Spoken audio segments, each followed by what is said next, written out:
Welcome to this introduction video to the Matrix Lab Over Recruitment platform. On this platform, you'll be able to create new vacancies, to share them with recruitment agencies or with hiring managers internally. You can add candidates to a vacancy and you can monitor the progress of that candidate through the recruitment process. Let me show you how it works. So if you log in here, you come into this page here. Where you have a lot of different things. You can log out, obviously, here. You can choose your language, Dutch or English. And here you can search candidate. I'm going to get back to that part later on.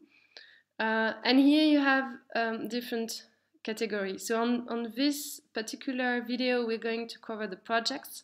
And there are other videos if you want to cover the other part of the platform.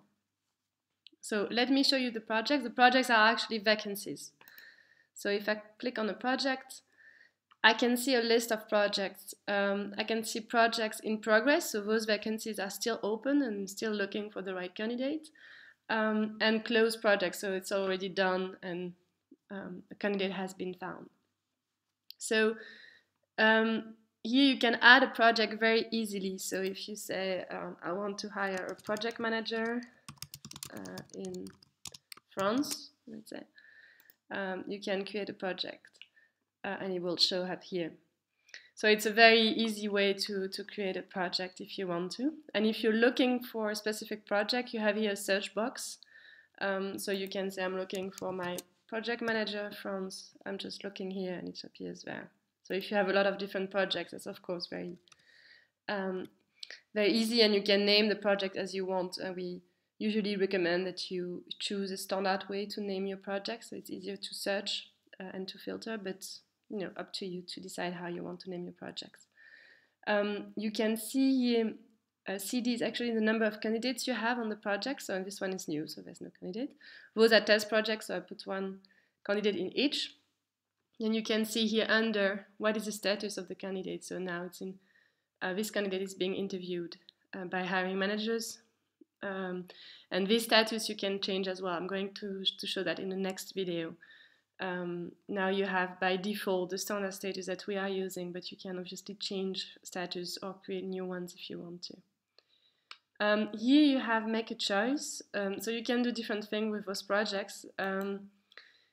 You can assign them to a third party. So if you want a third party to work, or a recruitment agency to work on your project, you can just assign it. And you can choose, I want to assign it to a third party. So in this case, third party test. I assign it and then it appears in blue because then you know, okay, this project has been shared. You can also assign it to a hiring manager or someone that will be in the interview process and you want this person to be involved in the progress, for example. You can also delete a project. So we could delete this one, for example, because are you sure? Yes, I'm sure. I delete it. You can also add information, and this one is really interesting. So if you want to add a job description to your project, so usually what we do is here we would add job description. So I just write something. Key skills required, etc. And you can add that and you can then update. So now I've added to this position and I'm going to show you where it appears. Last two things you can do, you can close a project and then it will appear in the closed section, or you can set it in progress if you're in the closed section if you want to put it live again. For example, you had a hiring freeze for a moment, or you were not too sure about the position. If you really want to hire that type of profile or another, then you can close it and put it back in progress at the time it's relevant for you. So now if I click on this project, for example, sales manager in Germany, I can see different things. So my project information is the one I just added, so my job description. You can add anything you want, obviously, there. And you have the status here, which is the most interesting part, I feel, because it gives you all the candidates. In this case, it's just one, but in principle, you will have a full list. And then you can just choose which one you want to see. So if you say you have a status, for example, rejected by hiring manager, and you want to go back to that list to understand why it has been rejected, you can do that. Or if you want to see not interested and you'd like to understand better why those people are not interested, you can go and just filter. You can also obviously go for interview hiring manager, for example, if you want to know, okay, what happened with those candidates. So here you can also change. For example, if you pick here, you can do different things. You can create an email. I'm going to show you email templates in the next video. You can add to a project, to another project. So here you would add, let's say, to US, just adding, or you create a new project. Let me just go back quickly here. You can also contact this person via LinkedIn. You can delete that person if you feel, okay, no, we don't need to keep that profile in the database. Or you can also change the status here. So you see we have by default these statuses. Again, you will be able to create more. But you can say, for example, Nash has been interviewed and actually it went really well, so you want to make an offer. There's an offer going out, so it's going to be in offer negotiation. I need to select it, sorry. So you need to first select and then put in an offer negotiation, and then it changes here. Right, so so that's very handy for you to follow up on your candidates. If you click here, test on test, so that's the name of my candidate. Then you see the general information, that's the one you upload when you upload your candidate. I'm going to show that in the next video as well. But you can see where this person lives, possibly email address. There's always a social media link. So we recommend you to always put the LinkedIn URL. If really this person doesn't have a LinkedIn URL, another social media URL. If really this person doesn't have a social media URL, you can make a URL like this one.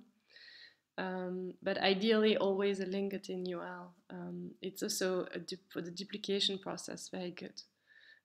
So duplication process also looks at the LinkedIn URL. So, and then you can also see notes. So you can add notes to a candidate. So for example, as a very interesting candidate. And you can also choose to share those notes or not. So if you put it private, then only you will see it. If you put it public, anyone you assign the project to will see it. So if you assign it to a third party, the third party will see the note. If you assign it to a hiring manager, he will see a note. So you can decide how you want to do it. I put it private for now. You can add a CV, so you can upload a CV here. Here you can follow the approach. So in this case, we contacted this person via LinkedIn. It's a test account, of course, but you can add that here. You can also choose to add this person in different projects. So in this case, this person, I just assigned this person to the project manager US, but I didn't choose a status, so I probably need to put a status that we need to telephone screen this person. So you can also remove, obviously. So if you say, okay, actually it's not relevant for this person to be in the project manager US test, then I just remove. And yes, I do want to do that, right? And here you can add to a new project. Now, it can happen if you're recruiting several similar profiles in different location or in the same location.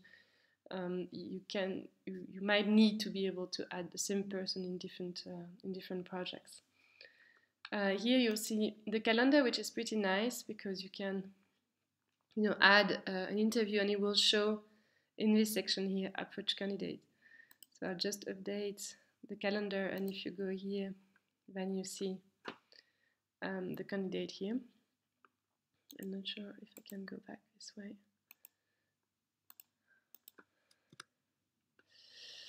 And here the third party is actually information that the third party is giving you. So it's interesting if you already have the candidate in the database. Then you can see that they are putting another. So you will have two profiles, a general and a third party, and you can see the differences possibly, or at least you see what the third party has added, and you know that it's coming from two sources, from you and from the third party. So that's for the candidate, and here you see this button. Actually, here you will have a LinkedIn button and a WhatsApp button if you have the telephone number and the LinkedIn account, and you can just click on that button to send an email or to access the LinkedIn or to send a WhatsApp. Here you can choose an email template, so there's no email template. I'm going to show you in the next video how to create one. You can choose a project, you can add a name for your email template, a subject line, and you can add whatever you want in the variables here. So this is useful if you want to have, for example, a standard first approach email and a standard second approach email, and then some customized email based on the type of profile, for example. So a different email if it's a client director role or if it's a project manager role, for example. Well, that's all possible to do that here. I can save as a template. Let's do that. Let me just put a name, sales manager, DE, contact, new opportunity, here, first name, just copy this one. Okay, and I'm sure, yes, I'm sure has been sent to one contact. So you have this email sent, and then if you go back to the candidates, normally it should appear that you sent an email here. Here. Sent an email. Right? So that's for the project and the candidate overall profile. In the next video, I'm going to show you how to add candidates and how to use the other functionality of the platform. So stay tuned and see you on the other video. Cheers!